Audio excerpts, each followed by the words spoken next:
Адамзат жаратылған сәттен бастап, Алла Тағала пенделерін тура жолға салу және өзіне ғана құлшылық ету үшін пайғамбарлар жіберген. Пайғамбарлардың әкелген дініне кейбір қауымдар бойсынса, өзгелері оған қарсы шығып, мойындамады.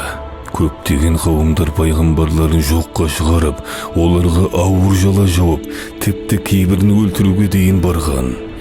Алладан келген ақиқатты қабылдаған адамдарға қысым көрсетіп, түрлі зұлымдықтар жасаған.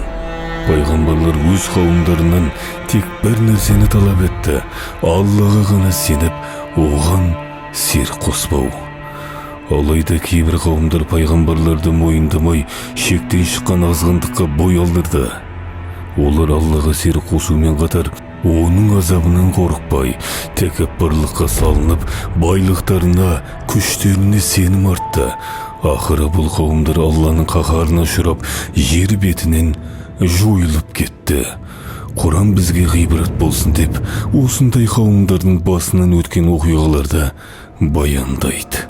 Алла Тағала Құран кәрімде сол пайғамбарларға қатысты әңгімелерде ақыл иелері үшін еріксіз ойға қалдыратын бір ғибрат бар.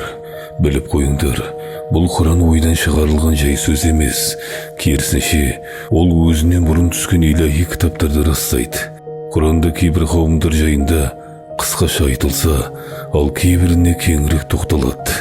Бұл оқиғалар бізді олардың қателігін қайталамауға, тәкаппарлық пен зұлымдықтан сақтануға шақырады. Әйтпесе, сол қауымдарға келген апат бізге де төнуі мүмкін. Құранда жер бетін шарлап, азапқа ұшыраған қауымдардың мекенін көріп, ғибрат алуға шақырылады. Құранда азапқа ұшыраған қауымдар мен тұлғалар туралы баяндалады. Нұх қауымы, Ад, Самуд, Хижр, Ибрахим қауымы, Рәс, Лут, Мәдиян, Әйка, Сәбт, Тубба, Қария, Ухдуд, Фил және Сәбі қауымдары, сондай-ақ Перғауын, Хаман, Харун, Абу Лахаб сияқты жеке тұлғалардың ақыры жайында сөз қозғалады. Апатқа ұшыраған қауымдар бұлармен ғана шектелмейді. Өйткені адамзатқа 124 мың пайғамбар жіберілген болса, Құранда олардың тек 25-і ғана аталған. Демек, азапқа душар болған қауымдар саны әлде қайда көп болуы мүмкін. Осы қауымдардың ішінде Ад қауымына тоқталайық. Ад қауымы Құранда аты аталған көне араб қауымдарының бірі. Бұл қауымның өмір сүрген жері жайында әртүрлі пікірлер бар. Көптеген тарихшылар оларды Йемен аймағында өмір сүрген десе, кейбірі қазіргі Оман мемлекетінің аумағын мекендеген деп сынайды. Ад қауымы Нұх пайғамбардың ұлы Самнан тараған. Нұх пайғамбардың ұрпақтарының бір бөлігі Араб түбегінің оңтүстігіне қоныстанып, Йемен аумағында тұрақтады. Олар ірі денелі, бойшаң, ерекше күшті адамдар еді. Бұл қауым өркениетті дамытып, жартастардан сарайлар салды. Алайда уақыт өте келе, байлық пен күшке мастанып, Аллаға деген сенімдерін жоғалтып, пұтқа табына бастады. Олар әділетсіздікті жасап, әлсіздерге зұлымдық көрсетті.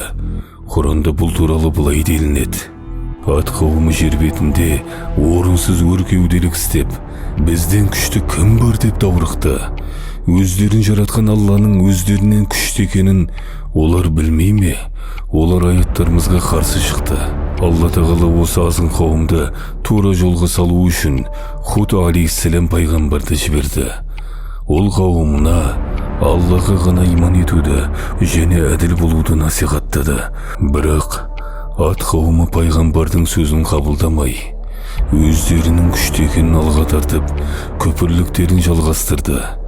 Қауым көсемі: біз сенен әлде қайда күшті және санымыз көп.